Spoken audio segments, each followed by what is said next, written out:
But at this point you must be asking yourself, why should I create more value for my workplace? How does that help me?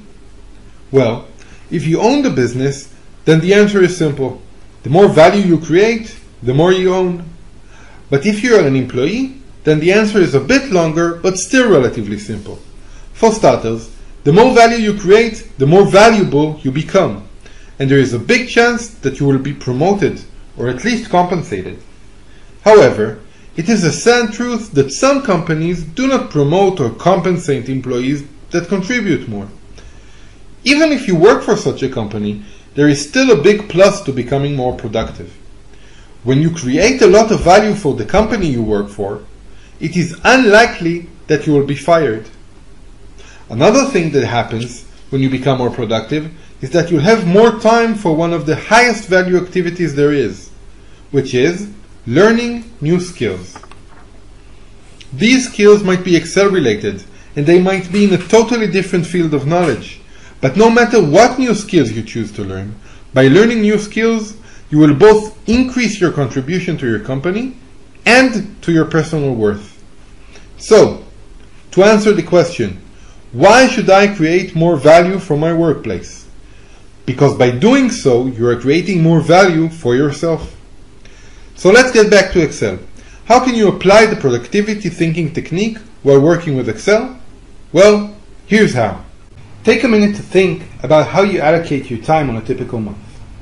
And in the worksheet for this lesson, list both your 5 biggest time-consuming activities and your top 5 value-creating activities. Oh, and list both Excel-related activities and ones which are not Excel-related.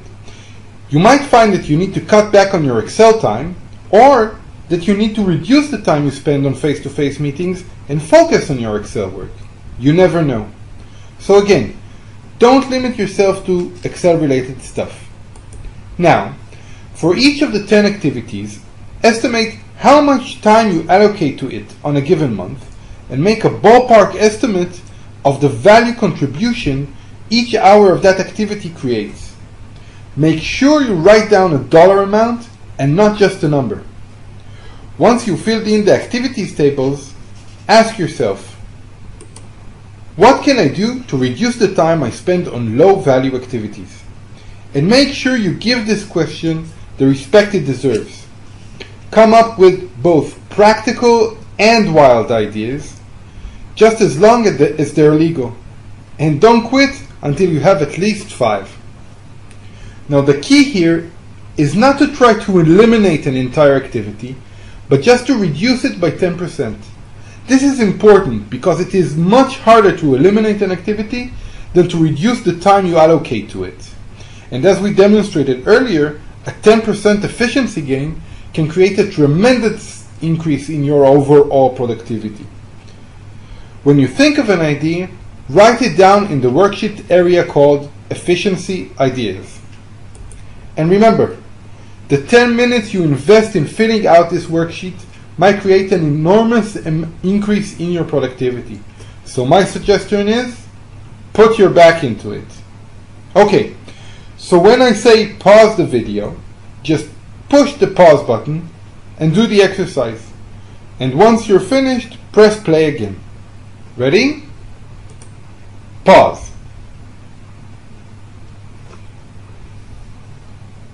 Do you know that research shows that when people are watching a video training and are asked to do an exercise, 90% just continue without stopping? And that those 90% get only a third of the benefits from the training? Okay, I might have made up that bit of statistic, but I do want you to get the most out of this training. So, pause the video, and when you're finished, press play. Good. Okay, if you managed to come up with a couple of good ideas, that's awesome. But even if you didn't, that's not a problem, because the rest of Excel Productivity Squared will give you a dozen of ideas and skills that will help you become more efficient. But I would like to spend a little more time to talk to you about one thing you can do to increase your efficiency, and that is learning a new skill. That's because learning a new skill is perhaps the highest value activity you can engage in. Here's why. I propose to you that you already have the skills you need to perform your high-value activities. For instance, if you are a financial officer, then you have the skills needed to create management reports that can save or make your company a great deal of money. If you are a business owner, you know how to market and sell your products and services. What you lack is the time to perform more of these high-value activities. And because learning a new efficiency skill frees up a lot of your time, the investment you make in learning that skill has a huge positive return on investment. And what makes the return on investment on learning a new efficiency skill so big is that once you learn the new skill, you will use it every day for the rest of your professional career. But most people have never taken the time to think about how large that return on investment really is. But we are not most people. So let's take a minute to calculate the return on investment on learning a new efficiency skill. And I promise you won't regret it. Let me ask you a question. In how many years will you retire? Will you retire in 10 years? In 20 years? Or will it be in 30 years? Well, the average answer to that question is 25 years. And that means that if you invest the time and learn a new skill today, you will collect dividends from that investment for 25 years. In fact, if you do the math, you'll see that learning even the simplest skill allows you to create hundreds of thousands of dollars of value during your career. It sounds a bit far-fetched, doesn't it? Well, let's do the math. Let's examine a relatively basic skill, like touch typing. That is, typing with 10 fingers instead with just 2. Touch typing usually doubles your typing speed. So if you only type for 1 hour a day, you'll be saving yourself half an hour every day. Over 25 years, that will amount to 2,500 extra hours.